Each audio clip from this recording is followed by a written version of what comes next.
Los propios espartanos tenían una palabra para nombrar el terror que los perseguía más que cualquier ejército enemigo.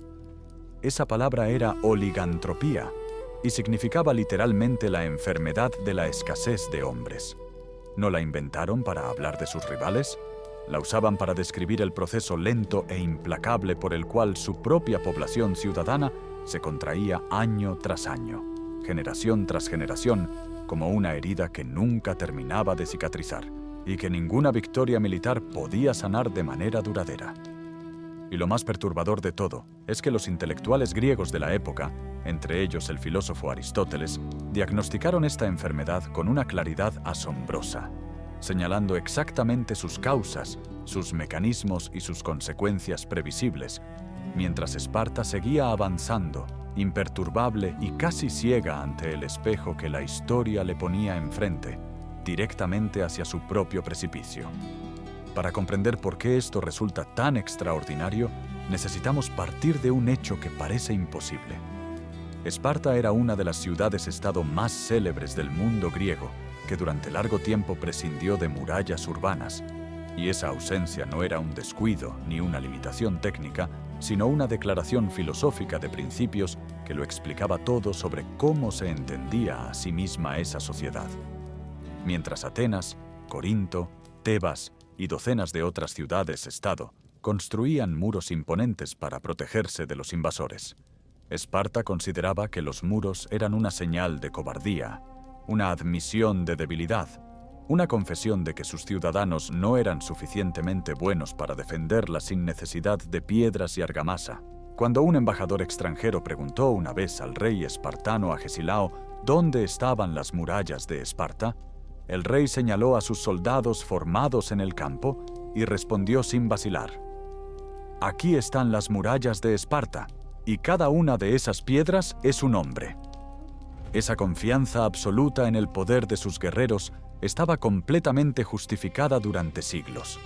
Los espartiatas, los ciudadanos plenos de Esparta, eran los soldados de élite del mundo antiguo, forjados desde la más temprana infancia hasta el último día de sus vidas en el arte único de la guerra. Y sin embargo, el sistema que producía a esos guerreros extraordinarios era al mismo tiempo el sistema que los estaba eliminando. Esta es la paradoja central de todo lo que vas a escuchar durante este documental. El mecanismo que hacía a los espartanos invencibles era exactamente el mismo mecanismo que los conducía a la extinción.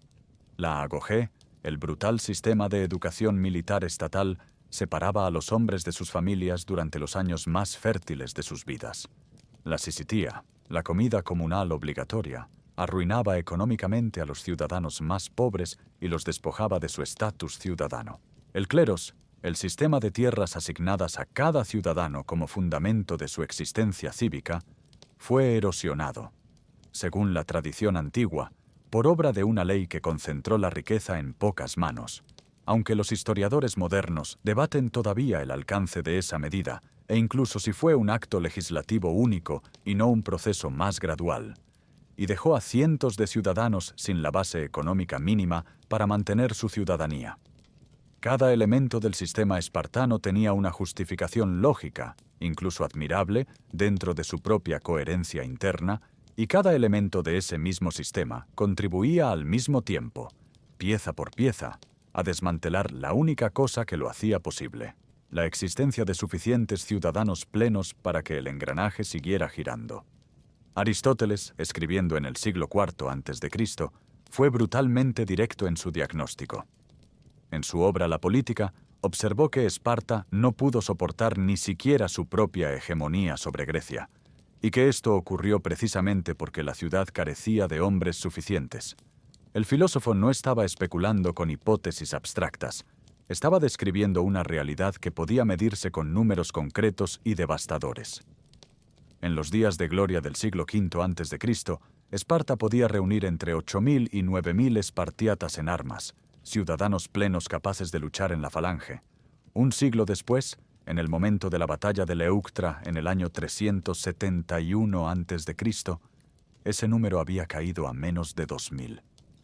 Una generación más tarde rondaba el millar. La ciudad de los guerreros invencibles estaba literalmente quedándose sin hombres capaces de representar lo que significaba ser espartano. Para entender cómo llegó Esparta a ese punto, necesitamos retroceder varios siglos y contemplar en toda su magnitud el sistema que sus ciudadanos construyeron, el mundo que ellos mismos consideraban el más perfecto que la humanidad había concebido jamás, y entender por qué ese mundo portaba en su propia fundación las semillas de su destrucción. La historia de la caída de Esparta no es la historia de un ejército que fue derrotado en combate, ni la historia de una ciudad que fue conquistada por la fuerza de las armas. Es la historia de un sistema que funcionó demasiado bien durante demasiado tiempo, que se aplicó con una rigidez absoluta cuando el mundo cambiaba aceleradamente a su alrededor, y que finalmente se devoró a sí mismo con la misma eficiencia brutal que había empleado durante siglos para devorar a sus enemigos. Y esa historia comienza en el corazón del Peloponeso, en una llanura rodeada de montañas impenetrables, donde hace aproximadamente 28 siglos un grupo de guerreros griegos decidió construir el experimento social más radical y más disciplinado que el mundo antiguo jamás conocería. Hay un dato que raramente aparece en los relatos populares de la historia espartana, pero que lo explica casi todo sobre por qué el sistema funcionó de la manera que funcionó y por qué contenía desde su fundación los gérmenes de su propia destrucción. Según algunas estimaciones, por cada espartiata, cada ciudadano pleno de Esparta, había aproximadamente 7 personas que no lo eran en ningún sentido del término, y de esas 7, al menos 5 eran hilotas, esclavos estatales sin derechos, sin libertad de movimiento, sin la posibilidad de abandonar la tierra que trabajaban, sometidos a un régimen de vigilancia y terror sistemático, cuya única función era evitar que su aplastante superioridad numérica se convirtiera en la rebelión capaz de destruir el sistema de un solo golpe. En una región con una población total de quizás 200.000 personas, los espartiatas plenos eran apenas entre 8 y 10.000, algo menos del 5% del total. El resto de la sociedad era, en los términos del propio sistema, simplemente el sustento que hacía posible que esa minoría privilegiada se dedicara exclusivamente a una sola actividad: prepararse para la guerra. Esta estructura tripartita es el punto de partida indispensable para comprender todo lo que vino después. En la cima estaban los espartiatas, que se llamaban a sí mismos homoioi, que en griego significa los iguales. La ironía del nombre es notable. Se denominaban iguales porque dentro de su grupo privilegiado aspiraban a una paridad radical, al menos en el plano de los principios. Todo espartiata recibía del Estado un cleros, una parcela de tierra trabajada por hilotas asignados a él, que le proporcionaba los alimentos necesarios para vivir sin necesidad de trabajar manualmente, liberándolo completamente para dedicarse al entrenamiento y a la preparación militar. En teoría, esta asignación igualitaria garantizaba que ningún ciudadano tuviera que preocuparse por ganarse la vida, y que todos los homoioi se presentaran ante el Estado en condición de igualdad material. En la práctica, como veremos más adelante con todos sus detalles, este principio igualitario tenía fragilidades estructurales que con el tiempo lo destruirían por completo. En el segundo escalón de la sociedad estaban los periecos, que en griego significa los que viven alrededor. Eran hombres libres, artesanos, comerciantes y agricultores que habitaban en las comunidades periféricas de la región Laconia bajo la órbita política de Esparta. Los periecos podían comerciar, acumular riqueza y formar familias, pero no tenían voz en la asamblea espartana. No podían aspirar a ningún cargo de gobierno y estaban obligados a servir militarmente cuando Esparta los requería para sus campañas. Su posición intermedia les otorgaba ciertas libertades económicas que resultarían significativas cuando el sistema espartano comenzara su declive y los periecos pasaran a llenar los vacíos que los homoioi ya no podían cubrir con sus propios efectivos, cada vez más reducidos. En la base de toda la pirámide estaban los hilotas, y sobre ellos descansaba literalmente todo el edificio de la civilización espartana. Los hilotas no eran esclavos en el sentido convencional, es decir, no eran propiedad de individuos particulares que pudieran venderlos o comprarlos libremente en el mercado.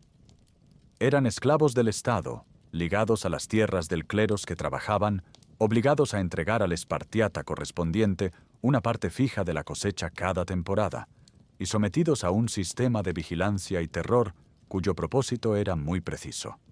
mantenerlos paralizados por el miedo ante la posibilidad de una rebelión, que, dadas las proporciones numéricas, habría sido perfectamente capaz de destruir el sistema espartano de un solo golpe. Tucídides escribió que los espartanos tomaban continuamente precauciones contra los ilotas, lo que ilustra con elocuencia hasta qué punto el miedo a una sublevación era una constante en la vida cotidiana de la sociedad espartana, una amenaza que nunca desaparecía y que condicionaba cada decisión política y militar de la ciudad. Fue sobre estas bases, sobre esta pirámide de dominación y control permanente, que los espartanos construyeron el sistema de formación humana más radical que la antigüedad conoció: la agogé. Desde muy temprana edad, los jóvenes espartanos eran separados de sus hogares y entregados al Estado, que asumía desde ese momento su educación completa. La agogé no tenía como objetivo la formación intelectual, filosófica o artística que otros griegos valoraban. Tenía un único propósito declarado: producir el mejor guerrero posible, un hombre capaz de soportar el dolor, la privación, el frío, el hambre y la muerte con una ecuanimidad que sus enemigos encontrarían sencillamente aterradora. Los jóvenes dormían en barracas, recibían raciones de alimentos deliberadamente escasas para que aprendieran a procurarse el sustento por sus propios medios, soportaban la exposición al frío con ropa insuficiente para endurecer sus cuerpos, y participaban en combates físicos supervisados que desarrollaban su agresividad y su resistencia al dolor hasta límites que habrían parecido imposibles en cualquier otra sociedad griega. Todo esto formaba parte de un currículo de endurecimiento diseñado con una precisión casi científica, cuyo producto final era un ser humano de una cohesión psicológica y una resistencia física extraordinarias. La agogé también inculcaba una obediencia absoluta al Estado, una solidaridad profunda con los compañeros de armas y el código de honor espartano que privilegiaba la muerte en combate sobre cualquier forma de rendición o retirada deshonrosa. Un espartano que regresara de la batalla sin su escudo era deshonrado públicamente, porque el escudo pesado de la falange no servía primariamente para protegerse a uno mismo, sino para cubrir al compañero del lado izquierdo, y abandonarlo significaba haber elegido la supervivencia personal sobre la cohesión del grupo, lo cual era, dentro del sistema de valores espartano, la forma más baja de cobardía concebible.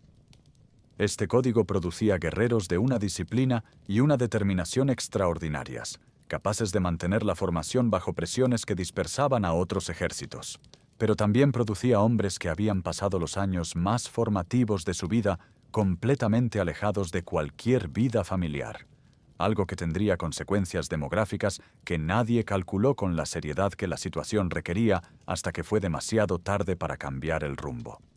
El otro pilar institucional del sistema era la sisitía, la comida comunal obligatoria.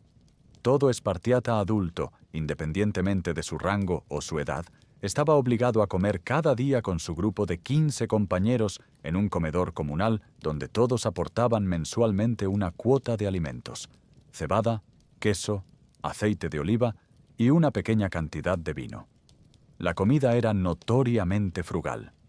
y los visitantes extranjeros que tuvieron la oportunidad de probar el famoso caldo negro espartano, una preparación a base de carne de cerdo, sangre, vinagre y sal,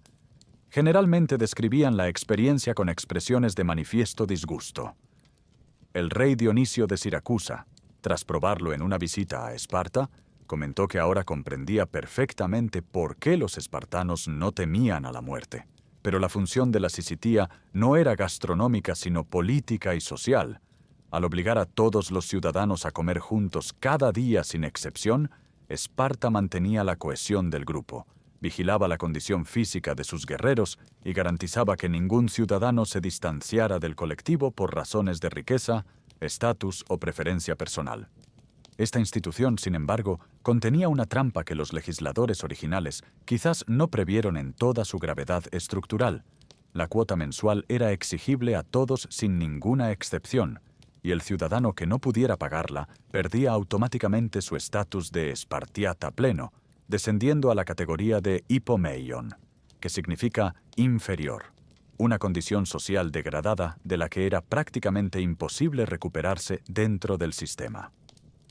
El cleros asignado a cada ciudadano debía ser suficiente para cubrir esta cuota mensual, pero si la cosecha fallaba, si los ilotas asignados enfermaban o huían, o si el ciudadano acumulaba deudas por cualquier circunstancia, se precipitaba por una caída social sin ninguna red de protección.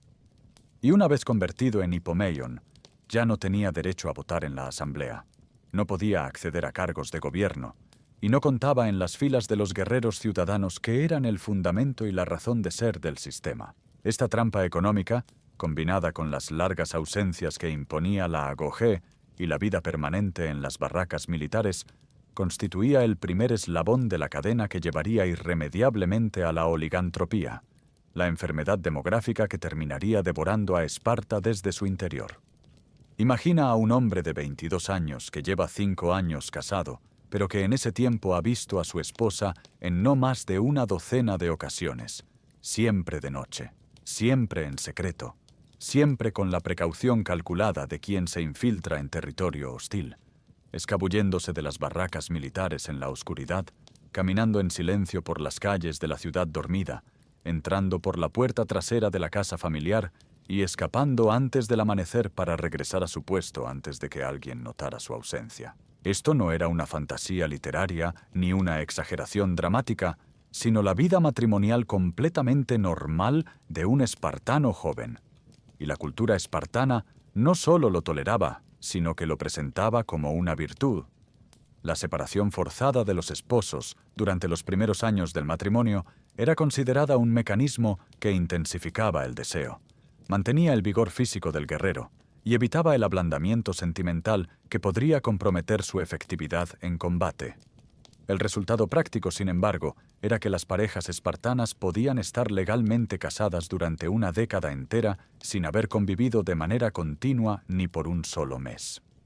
Para comprender por qué este arreglo existía, necesitamos recordar que en el sistema espartano los hombres vivían en las barracas militares desde la infancia hasta los 30 años, y que incluso después de alcanzar esa edad y poder establecerse en el hogar, seguían obligados a participar en la comida comunal diaria, en los entrenamientos colectivos y en la vida militar activa hasta los 60.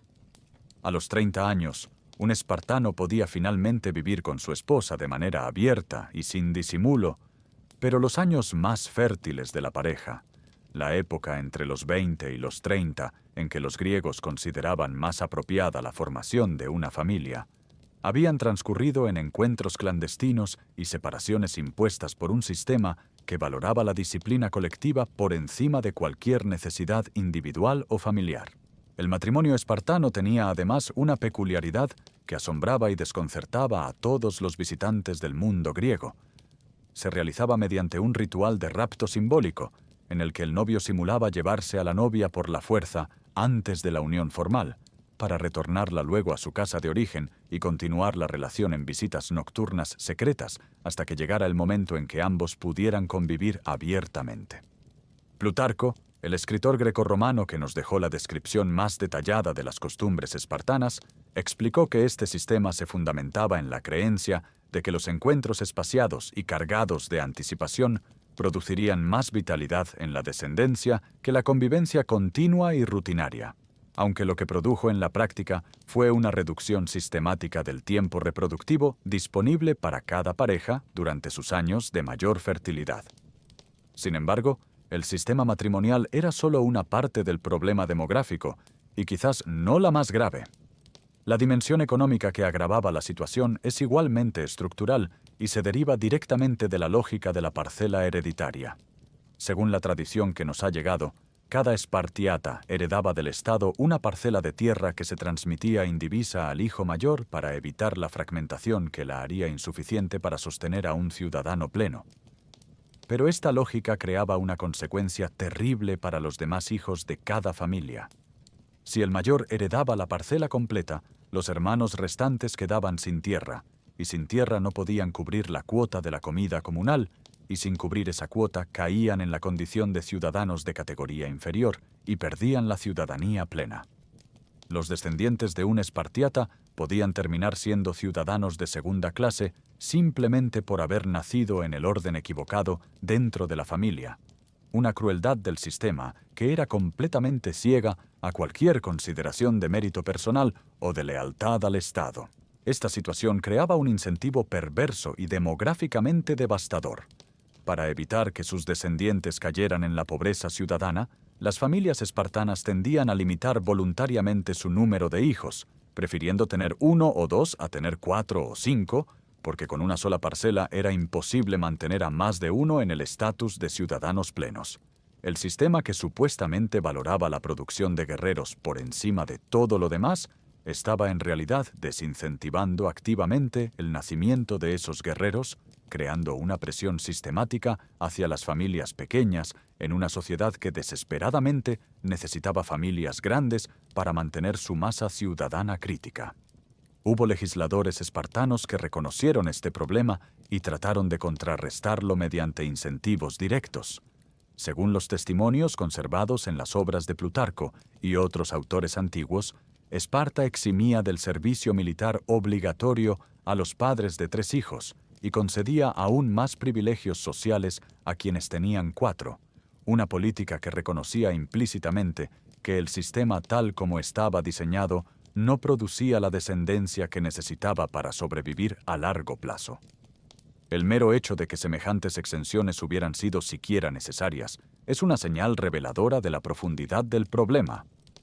El Estado tenía que ofrecer recompensas especiales a sus propios ciudadanos para que tuvieran la cantidad de descendientes que el sistema requería para funcionar, lo que indica con toda claridad que el diseño estructural del sistema no generaba ese comportamiento de manera espontánea ni en grado suficiente. Existe además un factor que complica aún más el cuadro demográfico y que con frecuencia se menciona de manera superficial sin analizar sus implicaciones reales: la posición relativamente autónoma de las mujeres espartanas en comparación con las mujeres del resto del mundo griego. En Atenas, las mujeres permanecían en los aposentos femeninos de la casa, alejadas de la vida pública y con derechos legales mínimos en materia de propiedad y herencia.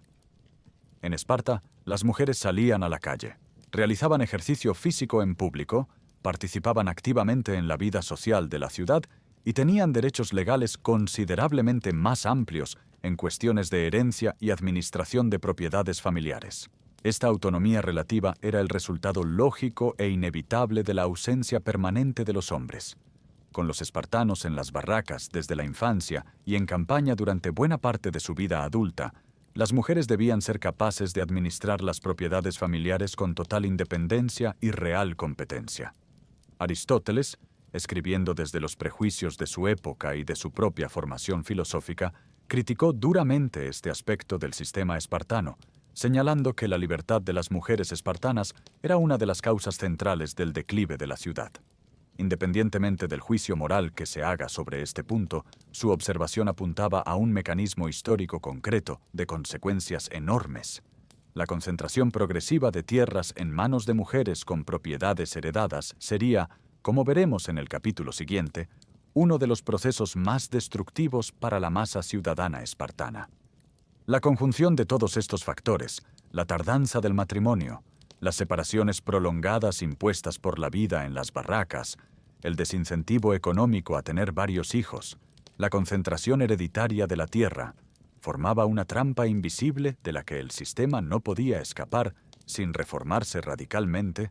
y la reforma radical era exactamente lo que el sistema estaba diseñado para resistir con todas sus fuerzas. Esparta era rígida por principio, conservadora por vocación, profundamente desconfiada de la novedad por convicción filosófica, y por tanto, el remedio que necesitaba con urgencia era precisamente el tipo de acción que su propia cultura hacía casi imposible de emprender antes de que fuera demasiado tarde. En algún momento del siglo IV a.C., el filósofo Aristóteles escribió una frase que debería haber sacudido hasta los cimientos a cualquier lector espartano de la época: la escasez de hombres destruyó a Esparta. 5 palabras que condensaban siglos de declive acumulado, de advertencias ignoradas y de oportunidades de reforma perdidas. Aristóteles no escribía sobre una posibilidad futura ni sobre una hipótesis académica. Estaba describiendo un proceso que ya estaba consumado en su mayor parte cuando él tomó la pluma, un proceso que podía rastrearse con precisión a través de los registros numéricos y los testimonios históricos que habían llegado hasta su tiempo.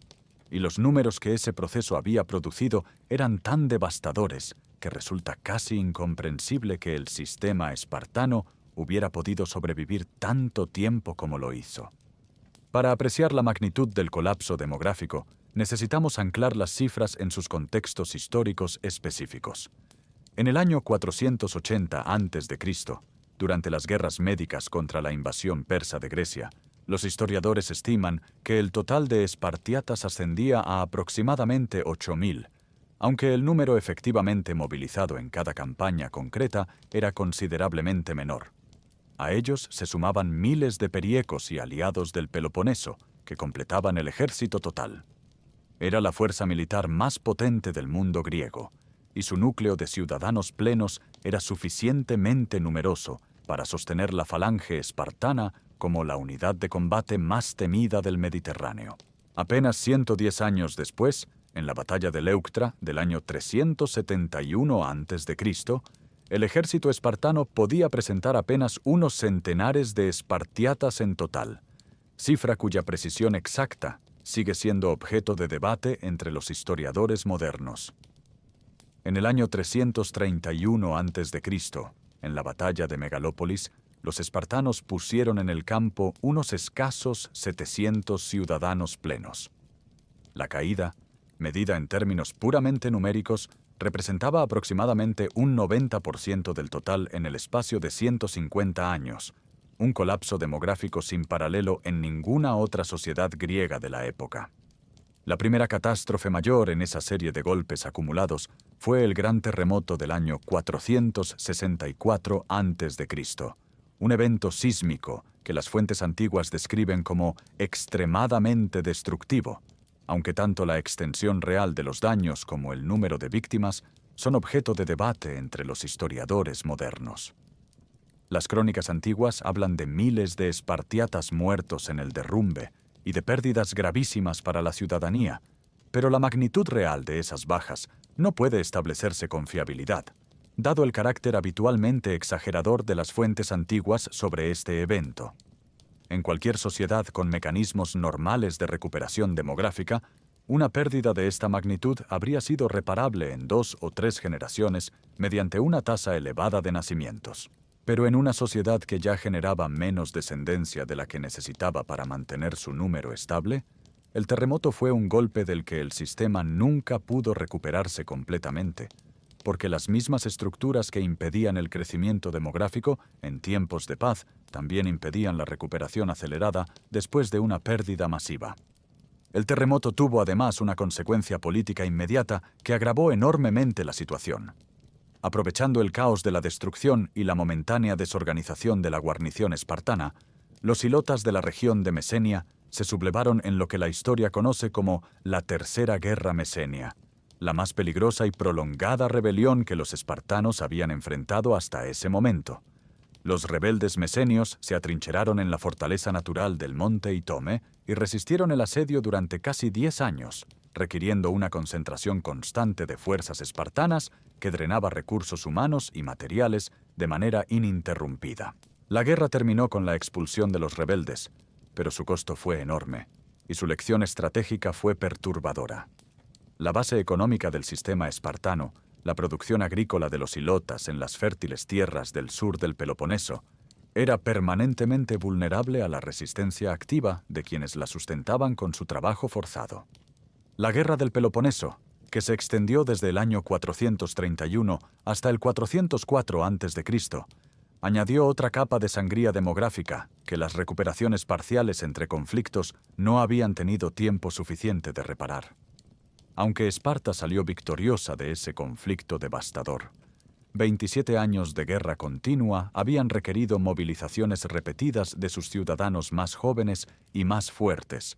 precisamente el grupo demográfico, cuya ausencia prolongada en los campamentos militares y las flotas de guerra tenía las consecuencias más directas sobre la natalidad ciudadana. un espartano que pasaba sus 20 y tantos años en campaña en las islas del Egeo, en las costas de Anatolia o frente a las murallas de Atenas, era un espartano que no estaba en Esparta, contribuyendo a la siguiente generación de ciudadanos. La victoria sobre Atenas en el 404 fue, en este sentido profundo, la victoria de una ciudad que ya estaba pagando por ese triunfo con su propia sangre futura, sacrificando su continuidad demográfica en el altar de la hegemonía política. Pero el golpe más insidioso de todos, el que operó con mayor lentitud y con las consecuencias más permanentes e irreversibles, no fue ninguna guerra ni ningún terremoto, sino una reforma legal que en apariencia parecía simplemente una modernización técnica del sistema de propiedad espartano, y que en realidad era la demolición controlada del fundamento igualitario sobre el que todo lo demás se sostenía. Esta reforma se conoce, según la tradición tardoantigua recogida principalmente en Plutarco y Aristóteles, como la ley de Epitadeo, atribuida a algún momento del siglo IV a.C. Sin embargo, muchos historiadores modernos cuestionan tanto si se trató de un acto legislativo singular, como cuál fue el peso real que esta reforma tuvo en la posterior concentración de la propiedad, y algunos la consideran más bien parte de un proceso gradual de cambios en la costumbre jurídica. Lo que sí registran las fuentes antiguas es que en algún momento se permitió la libre transferencia de tierras por donación en vida o por herencia testamentaria, rompiendo el principio ancestral según el cual la parcela era inalienable y solo podía transmitirse al hijo mayor como herencia indivisible. Las consecuencias de este cambio aparentemente técnico fueron profundamente disruptivas para la estructura igualitaria del sistema. Una vez que las tierras pudieron circular libremente entre las familias espartanas, las leyes normales de la acumulación económica comenzaron a operar con toda su fuerza implacable. Las familias ricas, que tenían recursos para comprar parcelas de vecinos empobrecidos o para recibirlas como dotes matrimoniales en alianzas estratégicas, comenzaron a acumular múltiples parcelas. Las familias pobres, incapaces de mantener sus tierras frente a deudas acumuladas o a la presión de competir con vecinos mucho más poderosos, comenzaron a vender o a donar sus parcelas. En pocas generaciones, la distribución relativamente igualitaria de tierras que había caracterizado al sistema en su apogeo se transformó en una oligarquía de facto, con un pequeño número de familias controlando extensiones enormes y una mayoría de ciudadanos nominales sin tierra suficiente, sin cuota para la comida comunal y sin el estatus de ciudadanos plenos que el sistema requería para funcionar. Aristóteles observó con precisión que en su tiempo, alrededor del año 350 a.C., cerca de las 2/5 partes de todo el territorio de Laconia estaban en manos de mujeres, porque las esposas y viudas de ciudadanos ricos habían heredado o recibido como dote extensiones cada vez más grandes de tierra espartana. El mecanismo que producía este resultado no era oscuro ni difícil de entender. En familias con un solo heredero varón que moría en combate, la tierra pasaba a la viuda o a las hijas. En familias donde los hombres pasaban la mayor parte de su vida adulta fuera del hogar, eran las mujeres quienes administraban y de facto controlaban las propiedades. El resultado neto era que la tierra, el fundamento de toda la ciudadanía espartana, estaba progresivamente fuera del alcance de los ciudadanos que más la necesitaban para mantener su estatus de ciudadanos, mientras se concentraba en manos de quienes por las reglas del propio sistema no podían usarla para generar nuevos guerreros ciudadanos. Era una trampa casi perfecta en su lógica perversa, y Esparta caminaba directamente hacia su fondo sin poder ni querer desviarse del camino que la conduciría al colapso. Era un día de pleno verano del año 371 a.C., y en la llanura de Beocia, al norte del Peloponeso, dos ejércitos se observaban el uno al otro a través del calor ondulante del mediodía griego. Del lado espartano, entre 10 y 11.000 hombres formados en la falange tradicional, con el contingente de espartiatas plenos en el flanco derecho, como dictaba la costumbre sagrada que se remontaba a generaciones, el lugar de honor donde los guerreros más experimentados y más temidos del mundo griego protegían el punto más crítico de la línea de combate. Al frente marchaba el rey Cleombroto, con la calma que el sistema exigía de un monarca espartano en vísperas de batalla, y su presencia era en sí misma un mensaje para el enemigo. Esparta no enviaba a sus generales a morir mientras los reyes observaban desde la retaguardia. Enviaba a sus reyes a la primera fila, porque ese era el tipo de liderazgo que el código espartano consideraba la forma más elevada de valor posible. Del lado tebano, frente a ellos, el general Epaminondas contemplaba las posiciones enemigas con la concentración de alguien que está a punto de ejecutar algo que nunca se ha hecho antes, algo que requiere que todo funcione con precisión absoluta o que todo fracase de manera catastrófica. La falange hoplítica espartana era la fuerza de combate más temida del mundo griego, no solo por la calidad individual de sus componentes, sino por la perfección de su ejecución colectiva, perfeccionada durante generaciones de entrenamiento continuo e ininterrumpido. Su mecánica era relativamente directa. Una línea de guerreros con lanzas y escudos avanzaba en formación apretada, con los escudos superpuestos para crear una barrera continua y las lanzas apuntando hacia adelante, y la profundidad estándar de esta formación era de 8 a 12 filas, cuya efectividad dependía de la cohesión total del conjunto, porque la fila de atrás empujaba a la de adelante con todo su peso, y la de adelante empujaba al enemigo, creando un impulso colectivo que rompía las líneas opuestas por pura presión física antes incluso de que el combate individual pudiera comenzar en serio. Los espartanos habían perfeccionado esta técnica durante generaciones, y su disciplina en la ejecución era tan superior a la de cualquier otro ejército griego que en la mayoría de los enfrentamientos el resultado estaba decidido mucho antes del choque mismo. Epaminondas no intentó superar a los espartanos en su propia especialidad, porque comprendía que en esa confrontación directa no podía ganar, y que los griegos llevaban décadas intentando ese enfoque sin éxito. En cambio, diseñó algo completamente nuevo y sin precedentes en ninguna batalla griega registrada hasta entonces: la formación oblicua con el flanco izquierdo reforzado a 50 filas de profundidad en lugar de las habituales 8 o 12.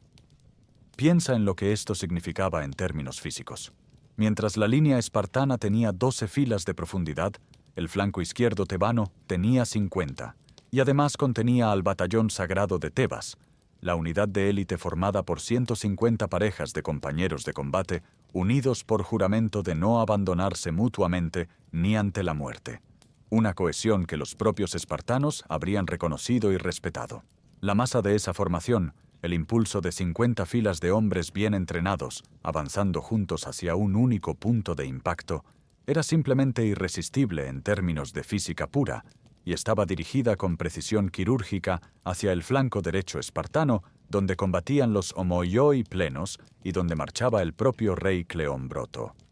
Al mismo tiempo, el flanco derecho de Epaminondas avanzaba en retraso deliberado, en diagonal hacia atrás, para retardar el choque en ese sector y dar tiempo a que su columna izquierda rompiera la línea espartana antes de que el enfrentamiento se generalizara por todo el campo de batalla.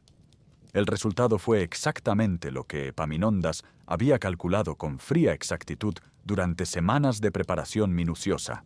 La columna de 50 filas impactó sobre el flanco derecho espartano con una energía devastadora que no tenía precedentes en la experiencia de ninguno de los guerreros presentes, rompió la formación en los primeros instantes violentos del choque, mató al rey Cleombroto en la primera oleada del combate, y produjo el más impensable de todos los desenlaces posibles para cualquier observador del mundo griego. Los espartanos huyeron. En ese campo de batalla, el mito de la invencibilidad de la falange espartana en la gran batalla terrestre decisiva en campo abierto quedaba destruido para siempre. Los invencibles daban la espalda al enemigo y corrían para salvar sus vidas. Por primera vez en generaciones, la falange espartana se derrumbaba no por flanqueo, no por traición interior, no por superioridad numérica aplastante, sino por la innovación táctica de un general que había encontrado la manera de romper el escudo psicológico del miedo que los espartanos habían vendido durante siglos como su arma más poderosa. Las cifras concretas de la derrota eran aún más devastadoras que todo el simbolismo del momento. En esa tarde de verano en la llanura de Leuctra cayeron aproximadamente 400 espartiatas, ciudadanos plenos que representaban entre un tercio y casi la mitad de todos los homoioi capaces de combatir que existían en ese momento dentro del sistema. En una población ciudadana total, que probablemente no superaba el 1.000.000 o los 1.500, perder 400 en una sola tarde era un golpe del que ningún sistema de reproducción podría recuperarse en una generación, especialmente cuando ese sistema ya estaba tan deteriorado que no podía generar la recuperación que habría necesitado con urgencia. Los espartanos habían perdido hombres en batallas anteriores, en ocasiones de manera considerable, pero siempre habían tenido cierto margen temporal para recuperarse parcialmente antes del siguiente choque mayor. Y después de Leuctra, ese margen ya no existía. La reacción oficial de Esparta a la catástrofe es uno de los detalles más reveladores de toda la historia de la ciudad, porque ilumina con brutal claridad la prioridad que el sistema ponía en el mantenimiento de la imagen frente a cualquier reconocimiento honesto de la realidad que se imponía. Los éforos, los magistrados civiles que en teoría equilibraban el poder de los reyes, decretaron que las familias de los caídos no debían mostrar duelo excesivo, sino comportarse con una ecuanimidad que demostrara la virtud espartana ante la adversidad más extrema. Las mujeres que lloraban públicamente a sus muertos eran reprendidas con dureza. Las familias que expresaban su dolor de manera visible ante sus vecinos eran señaladas como faltas de la fortaleza que el código espartano exigía. El sistema demandaba que Esparta se comportara como si 400 muertes fueran un contratiempo menor en lugar del golpe casi letal que en realidad representaban para la supervivencia de la ciudad, y esta negación obstinada de la realidad era en sí misma el síntoma más elocuente del problema más profundo. Una sociedad que no podía mirarse con honestidad en el espejo de sus propios números era también una sociedad incapaz de emprender las reformas que su supervivencia demandaba con urgencia. Pero lo más grave aún estaba por llegar, y llegó con la figura implacable de Epaminondas, quien comprendía perfectamente que derrotar al ejército espartano en una sola batalla era solo el primer paso de lo que necesitaba hacerse para transformar de manera duradera el equilibrio de poder en toda Grecia. En los años siguientes, el general tebano lideró no una sino 4 invasiones del Peloponeso, marchando sobre territorio que durante 400 años había sido absolutamente inviolable. La llanura de Laconia, el corazón mismo del territorio espartano, que ningún ejército enemigo había osado hollar desde tiempos inmemoriales. Por primera vez en toda su historia, Esparta vio fuegos enemigos iluminando sus aldeas en la oscuridad, vio a sus ciudadanos huyendo hacia las montañas con lo que podían cargar,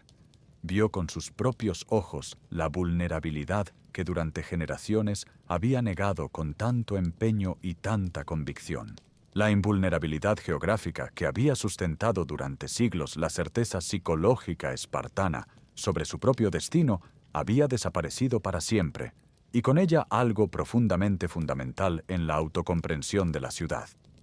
Y en el año 369 a.C., Epaminondas tomó la decisión más estratégicamente definitiva de toda su campaña.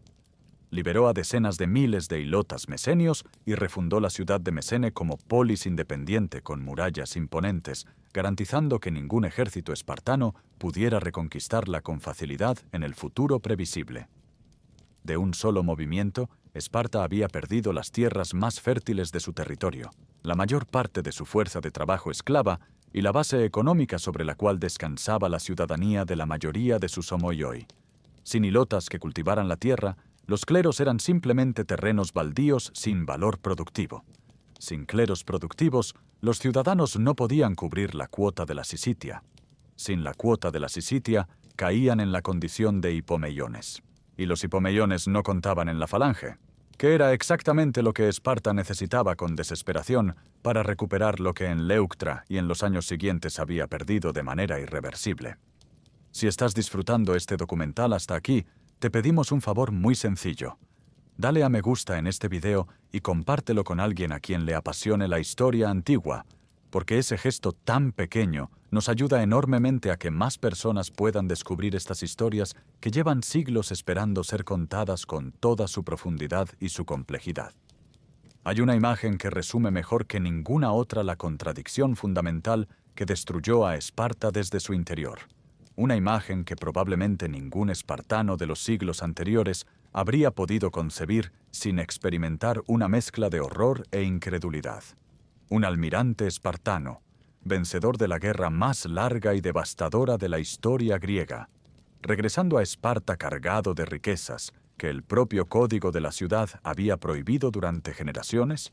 mientras la asamblea de ciudadanos debatía si aceptar o no esos tesoros manchados de la contradicción de sus propios principios. Y al final, los aceptaron. Esa decisión, aparentemente pragmática y razonable dentro de las circunstancias del momento, fue la hendidura por la cual entró en Esparta la misma corrupción que el sistema había construido toda una civilización para mantener a distancia. El almirante en cuestión era Lisandro, y su historia es una de las más reveladoras de toda la historia espartana. Lisandro venció a Atenas en el año 404 a.C.,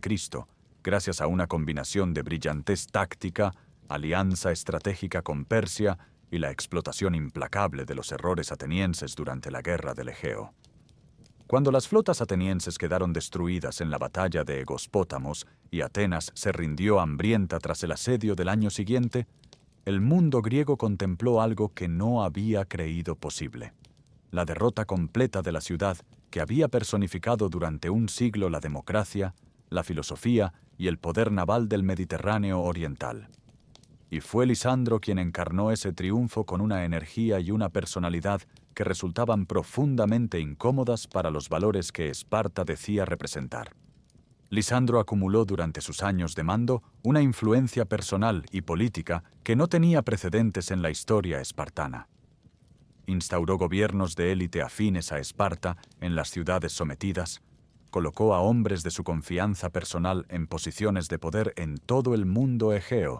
y recibió honores casi divinos de las ciudades aliadas, que le erigieron estatuas y altares en vida, algo completamente ajeno a la tradición espartana de anonimato colectivo y mérito compartido. Peor aún desde el punto de vista de la moral cívica espartana,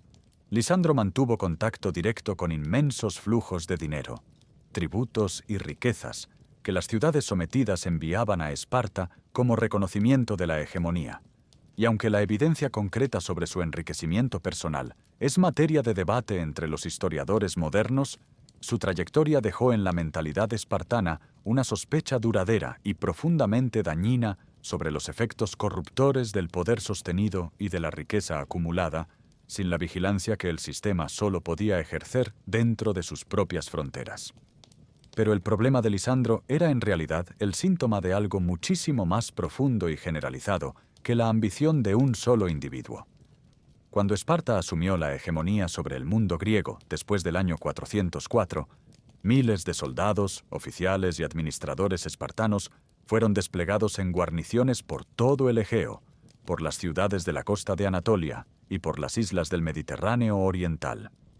Estos hombres, formados en una cultura que despreciaba la riqueza material y que los había preparado para una existencia de privación estoica y frugalidad radical, se encontraron de repente administrando economías urbanas complejas, manejando tributos y aranceles, negociando con mercaderes fenicios y comerciantes griegos, y viviendo en el ambiente de lujo relativo que las ciudades costeras del Egeo ofrecían a sus gobernadores. El contraste entre lo que el sistema les había prometido que sería la vida virtuosa y lo que sus ojos veían y sus manos tocaban todos los días fue erosionando la convicción moral que el agogé había instalado en ellos con tanto esfuerzo y tanto dolor durante décadas de formación intensiva.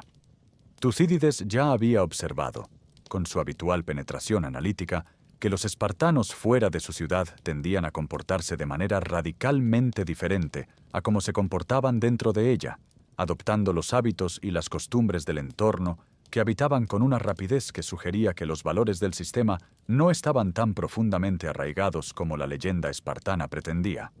La dureza del agogé producía guerreros disciplinados dentro del ambiente controlado de Esparta, pero cuando esos guerreros salían al mundo más amplio y más complejo del Mediterráneo del siglo V, muchos de ellos descubrían que sus convicciones eran más frágiles de lo que el sistema había garantizado. El filósofo Platón señaló que los espartanos eran excelentes en la obediencia, pero mediocres en la iniciativa moral autónoma, porque el sistema les había enseñado a obedecer mandatos externos, pero no a desarrollar una virtud interior capaz de resistir sin supervisión continua. La conexión entre esta corrupción de valores y el colapso demográfico que habíamos descrito en el capítulo anterior no es difícil de trazar una vez que se comprende el mecanismo completo.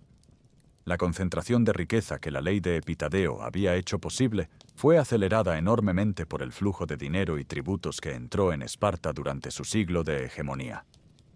Las familias que ya tenían ventajas económicas pudieron usar las riquezas del imperio para comprar más tierras, consolidar su posición y alejar aún más a los ciudadanos más pobres de la base material necesaria para mantener su estatus de homoioi. Los ciudadanos más pobres, incapaces de competir en este sistema cada vez más desigual, seguían cayendo uno a uno en la condición de hipomeiones, restando números de la única reserva de hombres que importaba para el mantenimiento del sistema, la de los ciudadanos plenos capaces de servir en la falange y de votar en la asamblea. Esparta había prohibido el oro y la plata privados para evitar exactamente este tipo de desintegración moral y social, y esa prohibición había sido sabia durante los siglos en que el sistema vivió relativamente aislado del mundo exterior. Pero cuando la propia Esparta se convirtió en el poder hegemónico del mundo griego y no pudo evitar que sus ciudadanos se convirtieran en administradores de imperios, la prohibición se volvió inoperante, porque el dinero ya no necesitaba entrar en Esparta en forma de monedas de oro para corromper el sistema. Bastaba con que los espartanos salieran al mundo donde el dinero circulaba libremente para que regresaran cambiados por dentro de maneras que ninguna prohibición legal podía prevenir ni revertir. Y ese cambio interior fue el que aceleró hasta el límite de lo irreversible el proceso de autodestrucción que ya llevaba siglos en marcha. En el año 244 a.C., un joven rey subió al trono de Esparta con una convicción que sus contemporáneos describían como apasionada hasta la temeridad, y que la historia reconocería después como la única respuesta honesta al diagnóstico que Aristóteles había escrito aproximadamente 80 años antes, con tanta precisión y tanta inutilidad práctica. Su nombre era Agis IV. Y lo que estaba a punto de intentar era algo que ningún espartano en ejercicio del poder había tenido el coraje ni la determinación de proponer con toda claridad: una revolución completa del sistema desde sus cimientos económicos hasta sus estructuras sociales, una vuelta radical al principio igualitario original que la corrupción, la ley de Epitadeo y décadas de hegemonía mal gestionada habían destruido progresivamente. Agis IV sería también el primer rey espartano ejecutado por sus propios conciudadanos, y esa distinción trágica dice absolutamente todo lo que necesita decirse sobre el tipo de sistema que intentaba reformar. Agis conocía bien las leyes atribuidas a Licurgo, el legendario legislador al que la tradición espartana atribuía el diseño original del sistema, y había llegado a una conclusión que era al mismo tiempo históricamente razonable y políticamente devastadora para sus propias perspectivas de supervivencia. El problema no era el sistema en sí, sino la traición que las generaciones recientes habían cometido contra sus principios fundacionales. Si los homoioi se habían reducido a un puñado patético en comparación con los miles de ciudadanos que habían combatido contra los persas 2 siglos antes, era precisamente porque los ricos y los poderosos habían puesto las instituciones a su servicio con leyes de conveniencia y codicia sin freno. La solución, en la mente de Agis, era tan clara como radical: cancelar todas las deudas de los ciudadanos, redistribuir la tierra entre todos los espartiatas en partes iguales, restaurar la agogé en su forma más pura y abrir la ciudadanía a periecos dignos que pudieran aumentar el número de homoioi hasta recuperar la masa crítica que el sistema necesitaba para funcionar. Un proyecto revolucionario de una ambición que no tenía precedentes en la historia de una ciudad que llevaba siglos venerando la tradición y desconfiando por principio de cualquier forma de cambio deliberado. Los ricos de Esparta, que controlaban la mayor parte de la tierra y que habían sido los principales beneficiarios de décadas de concentración económica creciente, entendieron de inmediato lo que las reformas de Agis significaban para sus posiciones. La respuesta fue una conspiración metódica y sin escrúpulos que usó todos los instrumentos formales del sistema espartano para aplastar al joven rey reformista antes de que pudiera llevar sus ideas a la práctica. El comonarca de Agis, Leónidas II, que pertenecía a la facción conservadora y que había vivido muchos años en la corte persa, adquiriendo hábitos que habrían escandalizado a cualquier espartano de la generación anterior, se convirtió en el instrumento de los intereses que se sentían amenazados. Aprovechando la ausencia temporal de Agis, que había salido de campaña al norte del Peloponeso con un ejército aliado, Leónidas organizó el regreso político de los éforos que apoyaban a los ricos y maniobró para que Agis fuera procesado ante una asamblea donde la aristocracia terrateniente tenía la última palabra. El juicio fue una parodia de la justicia que el propio sistema decía representar. Los cargos eran esencialmente que Agis había intentado introducir cambios en el sistema ancestral de Esparta,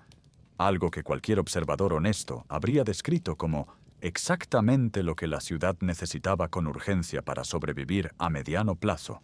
Los éforos no le permitieron hablar en su defensa con la extensión necesaria para explicar su caso al conjunto de los ciudadanos. Y la sentencia fue la más extrema que el sistema podía imponer: muerte. Agis fue conducido a la prisión de Esparta y estrangulado. Con él fueron ejecutadas su madre Agesístrata y su abuela Arquidamia,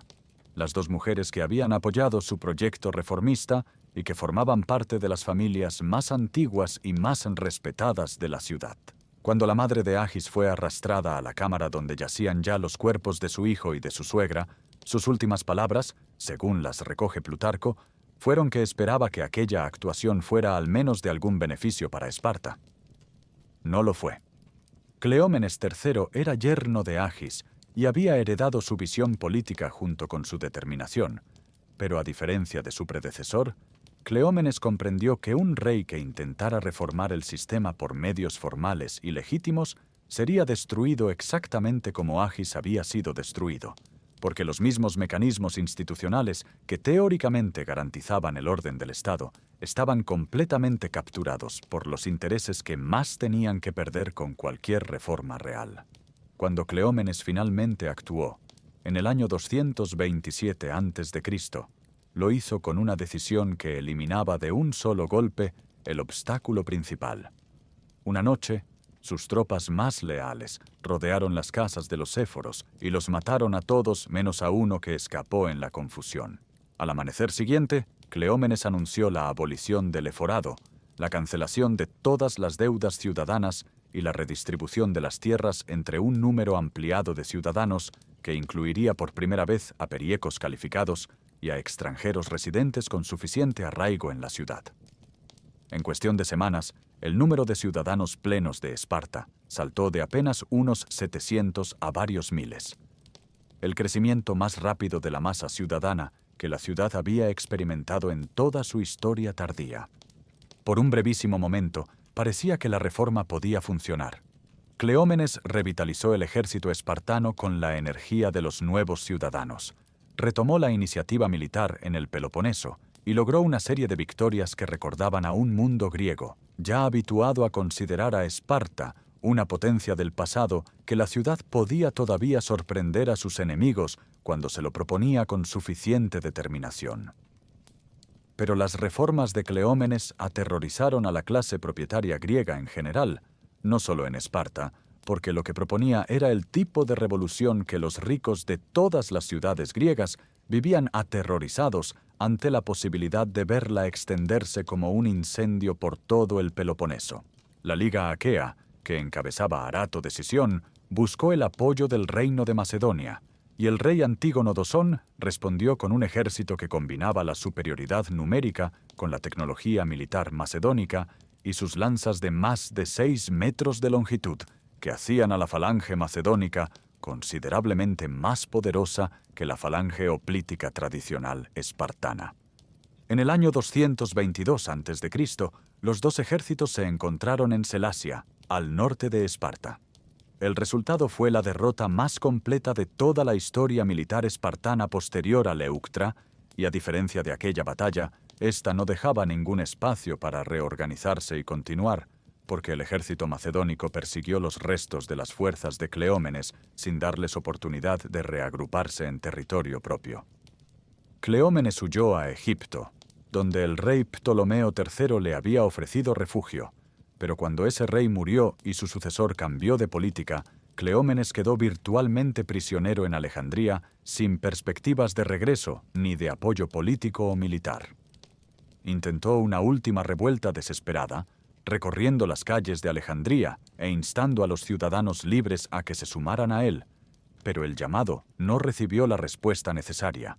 y Cleómenes se dio muerte antes de que los soldados del rey pudieran capturarlo. Murió solo, en una ciudad extranjera, el último rey espartano que creyó verdaderamente que el sistema podía ser salvado si se tenía el coraje de actuar con la radicalidad que la situación exigía.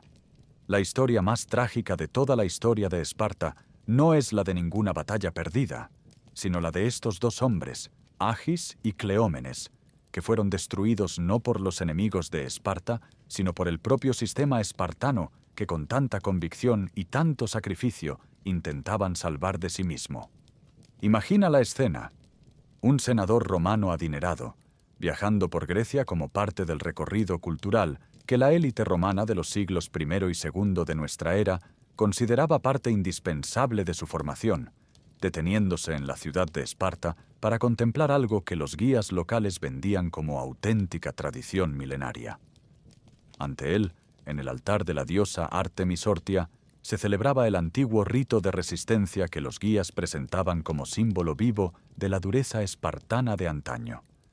El senador pagaba su entrada, admiraba la resistencia de los participantes, comentaba con sus acompañantes que los griegos de antaño tenían sin duda una fibra moral que los griegos contemporáneos habían perdido por completo, y luego partía hacia Atenas para visitar el Partenón y las academias filosóficas. Esparta se había convertido en teatro de sí misma, en un espectáculo folclórico para turistas del poder imperial, en una representación museificada de una grandeza que ya no existía en ningún sentido funcional, pero que seguía siendo rentable como imagen y como relato de identidad para una comunidad que había perdido casi todo lo demás y que vendía el resto al mejor postor. Para llegar a este punto de postración decorativa, Esparta había recorrido un camino que comenzó mucho antes de que Roma se convirtiera en la potencia dominante del Mediterráneo. La primera humillación definitiva llegó con Filipo II de Macedonia, quien en el año 338 a.C. convocó a todas las ciudades griegas a unirse a la Liga de Corinto bajo su liderazgo, presentando la alianza como el frente unido que Grecia necesitaba para su expansión hacia el este. Todas las ciudades importantes aceptaron, algunas con entusiasmo, otras con resignación, pero casi todas con la comprensión práctica de que resistirse al ejército macedónico en campo abierto, después de la batalla de Queronea, era simplemente suicidarse. Esparta fue la única excepción, con una obstinación que en cualquier otro período de su historia habría sido digna de admiración y que en este contexto específico era simplemente ciega ante la realidad de su propia debilidad. Esparta se negó a enviar representantes a la Liga, se negó a reconocer la hegemonía macedónica y quedó en un aislamiento orgulloso que Filipo trató con un gesto de desprecio calculado y enormemente eficaz. Simplemente no se molestó en atacarla. Esa decisión de Filipo de ignorar a Esparta, en lugar de conquistarla, fue la más insultante de todas las cosas que podría haberle hecho a una ciudad cuya identidad completa se construía alrededor del valor en el combate. Decirle a Esparta que ya no valía la pena el esfuerzo de conquistarla era decirle que ya no era un enemigo digno de ninguna consideración seria, y eso era exactamente lo que Filipo pensaba y lo que la realidad confirmaba con una crueldad casi perfecta. Con apenas unos pocos centenares de ciudadanos plenos, sin el control de Mesenia, sin la base económica que habían sustentado los ilotas durante siglos, Esparta era un nombre con una historia magnífica, pero con un presente que no correspondía a esa historia en casi ningún aspecto relevante. Alejandro Magno, cuando partió hacia su conquista del imperio persa al frente de un ejército panhelénico, lo hizo sin ningún contingente espartano,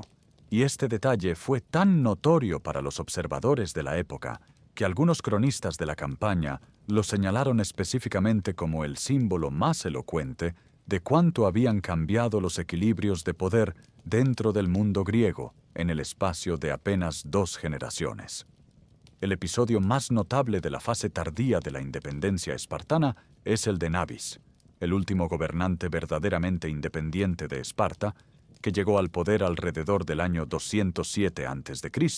y llevó a cabo reformas radicales que recordaban en su espíritu a las de Cleómenes. Liberó a los ilotas supervivientes que quedaban en territorio espartano, redistribuyó tierras, canceló deudas y amplió el cuerpo ciudadano, admitiendo a grupos que el sistema tradicional habría excluido con toda firmeza. La Liga Aquea y Roma, que en este período ya tenía presencia militar activa en Grecia como árbitro de las disputas entre las facciones helenas, consideraron a Nabis una amenaza desestabilizadora y enviaron un ejército conjunto bajo el mando del cónsul Tito Quincio Flaminino para reducirlo. Nabis fue derrotado, obligado a firmar condiciones humillantes y asesinado en el año 192 a.C. por mercenarios etolios que sus propios aliados le habían enviado como refuerzo, cerrando definitivamente el capítulo de la independencia espartana con un asesinato que tenía mucho de alegoría sobre el destino de una ciudad que intentaba gobernarse a sí misma en un mundo que ya no le concedía ese privilegio. Roma estableció su control sobre el Peloponeso en el año 146 a.C., cuando destruyó la ciudad de Corinto como demostración de poder ante las demás ciudades griegas. La región quedaría bajo dominio romano de forma directa, aunque su organización formal como provincia de Acaya no se consolidaría hasta décadas más tarde.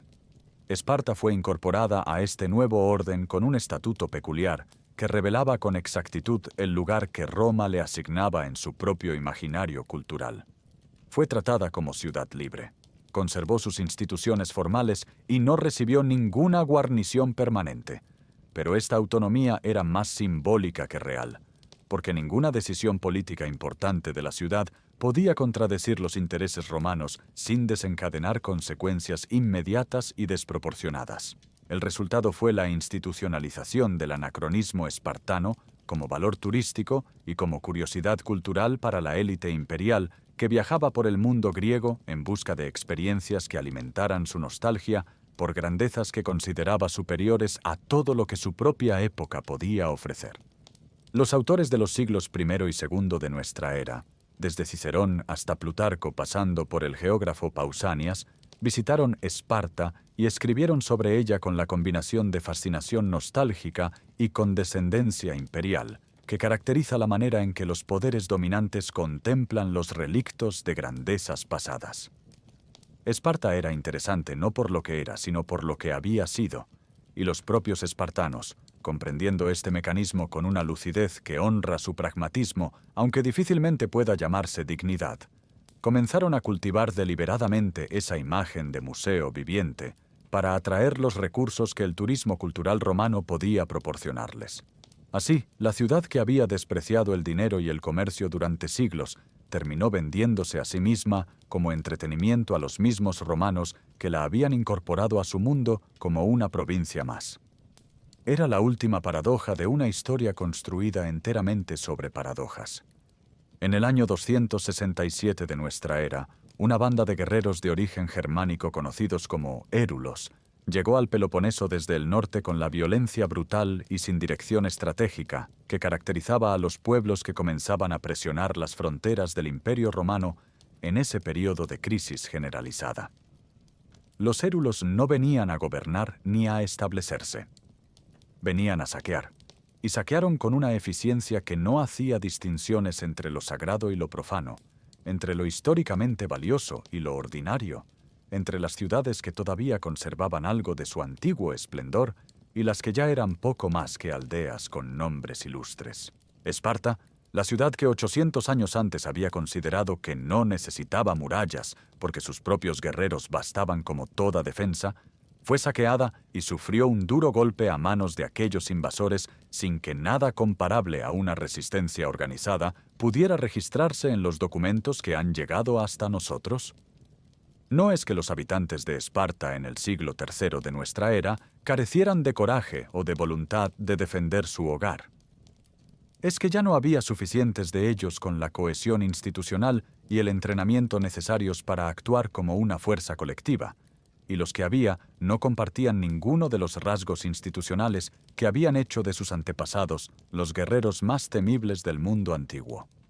Pero el saqueo de los érulos fue apenas el episodio más visible de un proceso de disolución que llevaba siglos operando en todos los niveles simultáneamente, con una constancia implacable que no requería invasores externos para avanzar, porque encontraba su fuerza propulsora en los mecanismos internos del tiempo y del cambio cultural acumulado.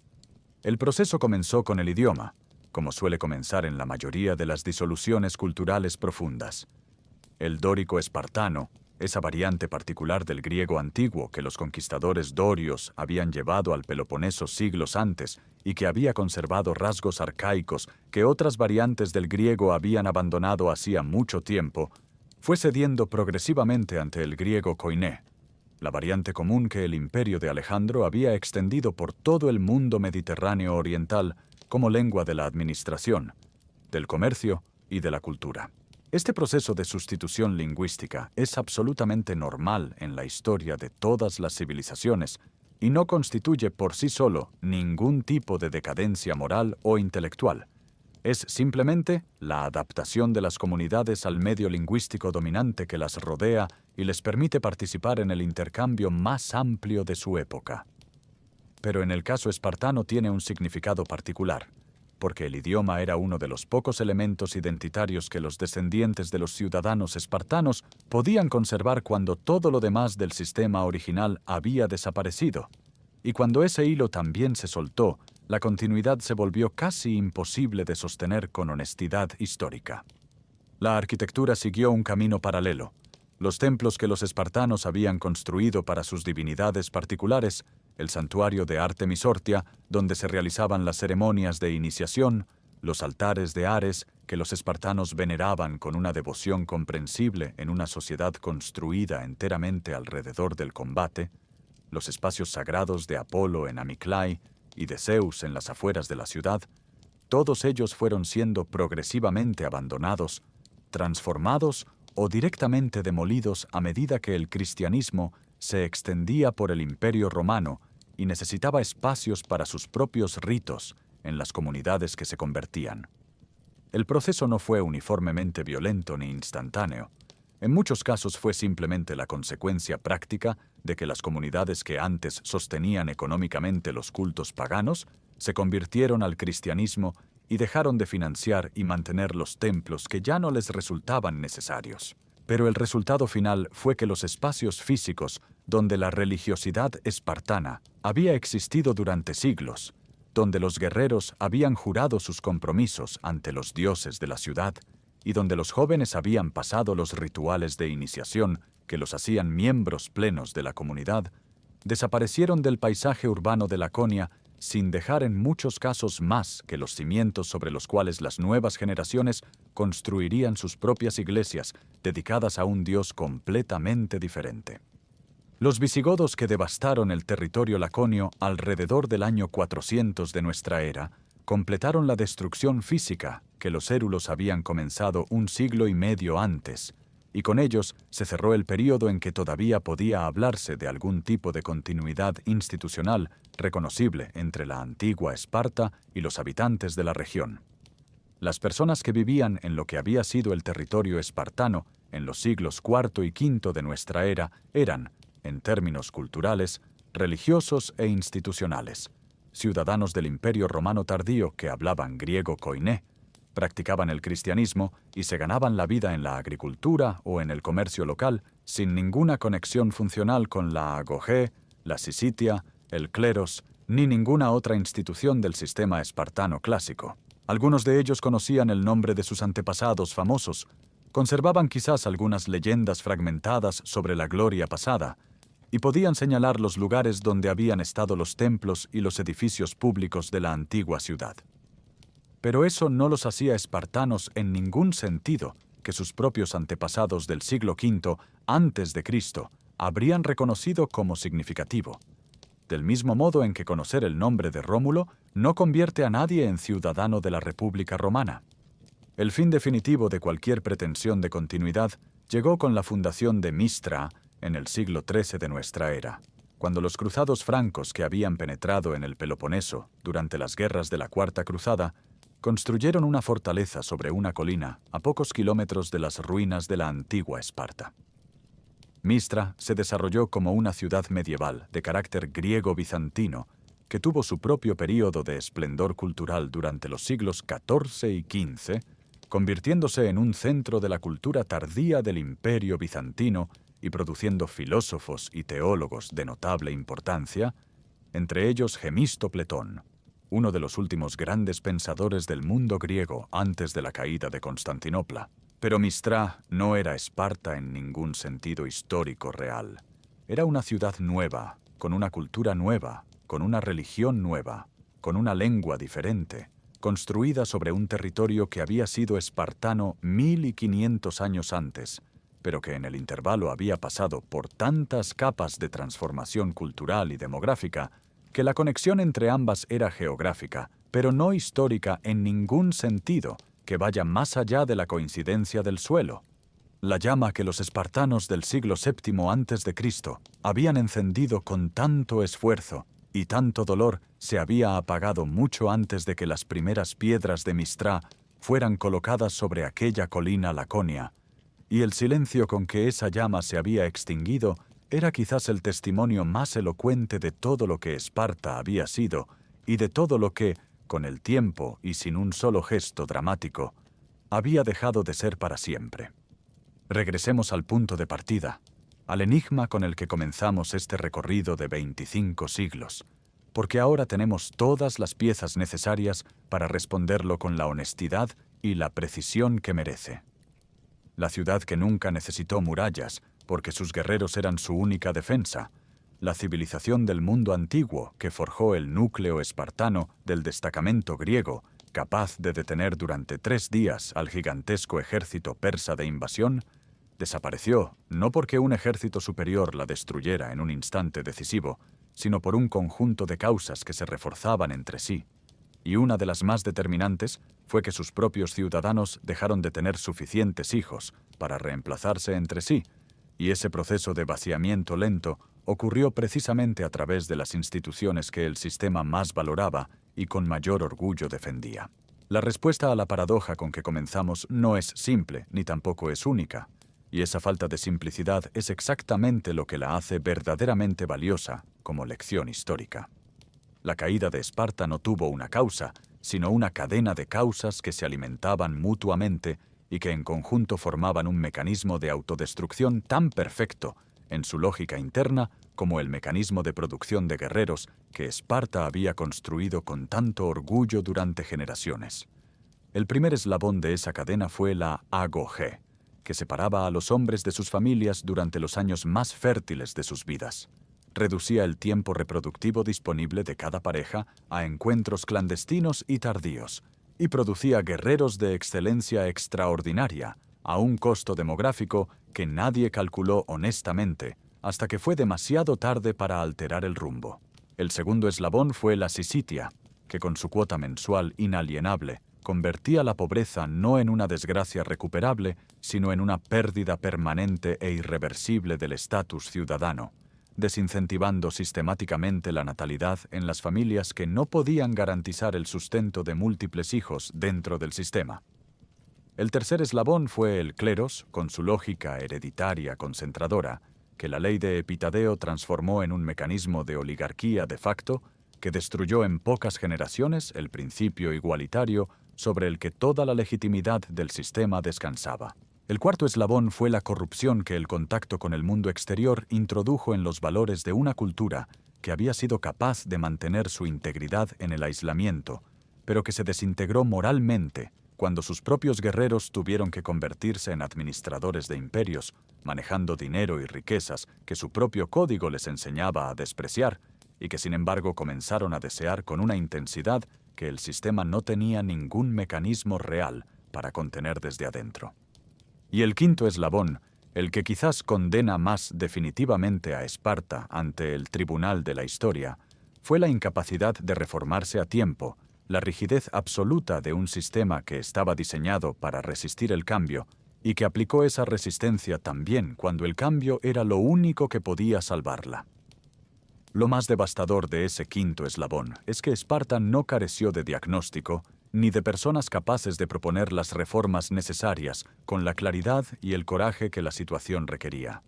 Aristóteles diagnosticó el problema con exactitud asombrosa y sin ninguna ambigüedad en sus escritos filosóficos. Los espartanos mismos acuñaron el término oligantropía para nombrar lo que les estaba ocurriendo, lo que demuestra que eran perfectamente conscientes del proceso en el que estaban inmersos y de sus consecuencias previsibles. Agis IV y Cleómenes III diseñaron programas de reforma que, de haberse implementado en el momento adecuado y con el apoyo político necesario, podrían haber modificado la trayectoria del declive demográfico y económico del sistema, aunque el alcance real de ese efecto potencial sigue siendo materia de interpretación histórica. Todo el conocimiento y toda la voluntad individual necesarios para evitar el colapso existieron en algún momento dentro de la propia Esparta. Lo que no existió fue la flexibilidad institucional suficiente para permitir que ese conocimiento y esa voluntad se tradujeran en acción real antes de que el sistema alcanzara el punto de quiebre irreversible que Leuctra representó en el campo de batalla y que la ley de Epitadeo había representado décadas antes en el campo más silencioso pero igualmente decisivo de la economía y la demografía. La reflexión histórica más profunda que la caída de Esparta nos propone no tiene nada de consolador ni de simple, pero tiene la virtud de ser verdadera y de aplicarse con claridad a situaciones diversas en tiempos distintos. Esparta no murió por ser débil. Murió por ser demasiado fuerte en un sentido muy preciso, el de la rigidez de sus instituciones y la inflexibilidad de su cultura ante la necesidad de adaptación al mundo que cambiaba irresistiblemente a su alrededor. El mismo rasgo que hizo a Esparta extraordinaria durante siglos, su disciplina absoluta, su adhesión imperturbable a un código que desafiaba cualquier comodidad y cualquier conveniencia individual, fue también el rasgo que la condenó cuando ese código ya no producía los resultados que prometía, y nadie dentro del sistema tenía la autoridad real para decirlo en voz alta, sin ser destruido por el intento. La fortaleza que no puede doblarse tarde o temprano se quiebra, y Esparta se quebró con una lentitud de siglos que en cierto modo hace su historia más trágica que la de los imperios que cayeron de un solo golpe brutal y visible, porque su declive fue tan gradual y tan silencioso que durante mucho tiempo fue posible mirarlo sin reconocerlo como lo que era. Hay civilizaciones en la historia humana que han enfrentado desafíos estructurales parecidos a los que enfrentó Esparta. El envejecimiento y la reducción de su núcleo demográfico más productivo, la concentración de recursos en grupos cada vez más reducidos mientras la base ciudadana que sostenía el sistema se contraía, la dificultad de reformar instituciones que habían funcionado durante mucho tiempo, pero que ya no producían los resultados que el contexto cambiante requería. Señalar estas analogías con precisión histórica es legítimo y valioso, siempre y cuando se haga con la honestidad intelectual de reconocer que cada situación histórica tiene su propia especificidad irreducible y que los paralelismos entre épocas distintas son instrumentos de reflexión y de pregunta, no diagnósticos automáticos ni profecías garantizadas. Lo que Esparta puede ofrecernos no es un espejo de exactitud perfecta, sino algo considerablemente más útil. El ejemplo concreto y documentado de cómo un sistema puede autodestruirse precisamente a través de sus virtudes más celebradas, cómo la fortaleza y la rigidez pueden ser dos caras de la misma moneda, y cómo el momento en que una sociedad más necesita la capacidad de cuestionarse a sí misma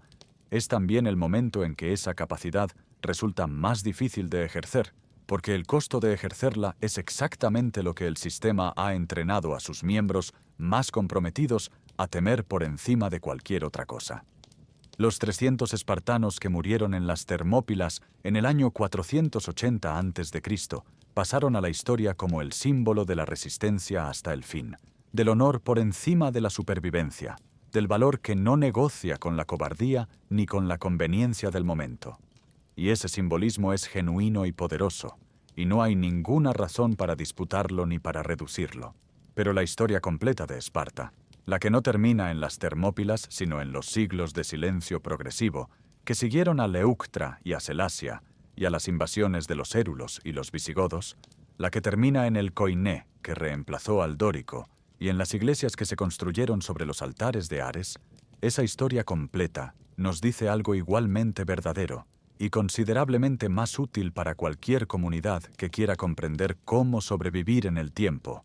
que el valor sin adaptación es noble pero insuficiente, que la disciplina sin reflexión es poderosa pero ciega ante los abismos que cava con sus propias manos, y que las civilizaciones que no pueden cambiar cuando el mundo que las rodea cambia, están condenadas a convertirse exactamente en lo que Esparta se convirtió bajo el Imperio Romano: un museo de sí mismas, un espectáculo para los que llegaron después, una advertencia vestida con los ropajes de una gloria que ya no existía y que nadie podía devolver porque el momento de haberla salvado había quedado atrás, sepultado bajo las decisiones que nadie quiso tomar y las reformas que nadie con poder suficiente tuvo el coraje de emprender antes de que fuera demasiado tarde.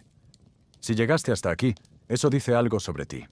Tienes la curiosidad y la paciencia que la historia requiere para revelar lo que tiene de verdaderamente valioso, que no es nunca la anécdota superficial ni la lista de batallas, sino la comprensión profunda de por qué las cosas ocurrieron de la manera en que ocurrieron y qué nos dicen sobre la condición humana en sus dimensiones más duraderas. Déjanos en los comentarios cuál fue el momento de este documental que más te impactó, o qué aspecto de la historia espartana sientes que merece aún más exploración y análisis, porque leemos todos los comentarios y nos ayudan a decidir qué historias contamos a continuación en este canal. Y si quieres seguir viajando por la historia de las grandes civilizaciones que construyeron y que destruyeron el mundo que hoy habitamos,